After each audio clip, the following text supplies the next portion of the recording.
Hello everybody, welcome back to my channel. I am Aphrodite, aka Madam Suave.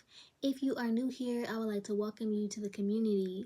Be sure to check the description box below and like, comment, share, and subscribe if you feel called to. And as always, please only take what resonates and leave the rest for what is meant for. So I am back with a very short and brief message. I'm not going to waste too much time, okay? The title of today's message is The Season of Shedding. So I had spoken previously about how typically I prefer to go inward during ego deaths and rebirths, right? Because they cause for you to really kind of have to sit with spirit and be able to hear. But during this time, you will also hear echoes of yourself that may not reflect your truest self or agree with your soul. Because truth is not merely facts or what is factual, but it is also alignment, okay? So this is why you can tell when someone is trying to adapt the truth or adapt to the truth or someone else's truth, but it is not their truth because they have yet to define themselves outside of beliefs, okay? So your beliefs do not define you. The definition of yourself leads you to find those beliefs, and when you embody those beliefs, it is no longer a belief, it is truth, right? So many will use the language, but it is not their native tongue, and this is very apparent, okay? So one thing that I recently realized is that I may have been going through many ego deaths in a very short period of time, okay? But it did not feel as though I was going through an ego death, or it did not feel threatening to me, but rather kind of humorous, okay? A bit humorous because I am secure in myself above all else. Now, what I mean by this is that I am secure in my God-given identity, my purpose, and my path, which requires clear direction and the ability to quickly shift, okay? But you cannot shift what was never in gear. So many will find that their path is blocked and yours is clear. So they think that your path is the way, but your path only exists because you do. And for them, the way to passage disappears, okay?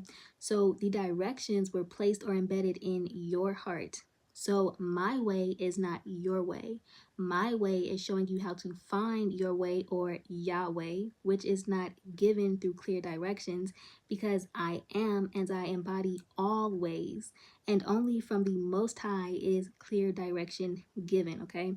Which is why I don't know everything until it is time for me to know, okay?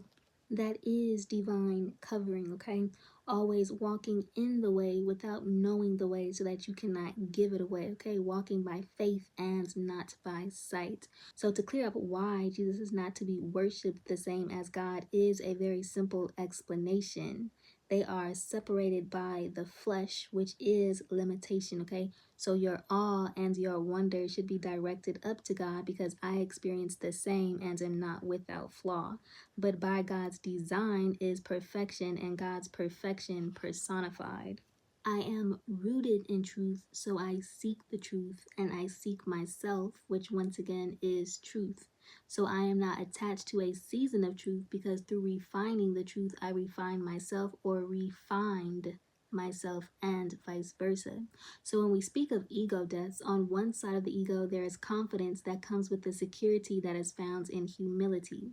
On the other side, there is insecurity that is found in pride and the fear to fall, okay? So when you resist rather than flow, the ego death is loud and becomes projection rather than reflection or introspection. So not everyone makes it out of an ego death or experiences the benefits of, but it can either be a very beautiful and seamless transition, or it can be a very humiliating process. But the process cannot be avoided, and when one has not undergone the process, it is very evident, okay? So words are but an expression of your thoughts or desires, but when you are not an expression of your words, your thoughts and beliefs are simply a delusion, in which illusion is your reality. So just because someone else's subjective truth is connected to objective or collective truth does not make it your truth, when your subjective truth or reality is not a reflection of, nor does it correlate or correspond with that truth.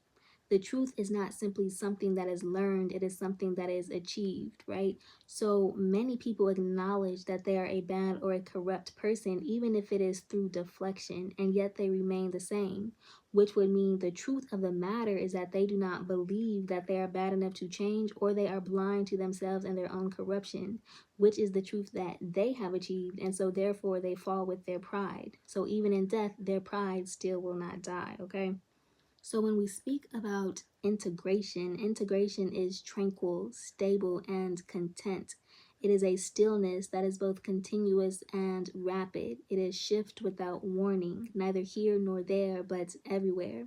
It is the expression of necessity and not impulse. So you do not need to explain what you are already an expression or embodiment of, right? So now many seek out spirituality because of the illusion that there are no rules, but everything in existence adheres to an order and a structure and a higher power, even if it is one of fluidity. And the key to freedom is self-mastery, because a world absent of rules is not absent of consequences. It is simply exchange and response, or currency, weighed by your own merits on the scales of karma and dharma, which must remain balanced. So, this is not the balance between good versus evil, it is the balance between exchange and response. So, changing one's beliefs does not automatically mean one's behavior changes, okay? Many hold on to the same patterns and behaviors, and they simply rename it or reframe it because the wound is still open, which is seeking for comfort, validation, acceptance, and in some cases, an excuse. So it is great to find meaning and understanding, but without transformation, it just becomes stagnancy, okay? So defining it is the beginning of healing it. You are not meant to stop at a 180 because it means turning your back on another part of you or yourself, okay? You are meant to meet it with a bird's eye view so that you can embrace all of you in its evolved formation. Behaviors are not your identity, just as emotions are not your identity, but they are an extension of, right?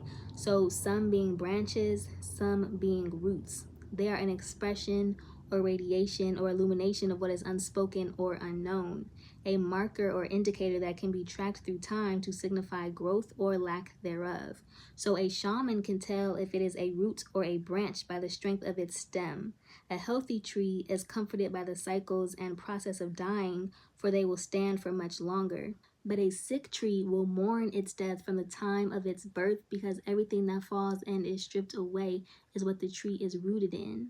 So the pain is constant and inevitable. So the hold may be strong, but the fight very wavering or powerless, because it hurts to stand and it hurts to fall. Rooted in pride, but not sustained in purpose. Okay?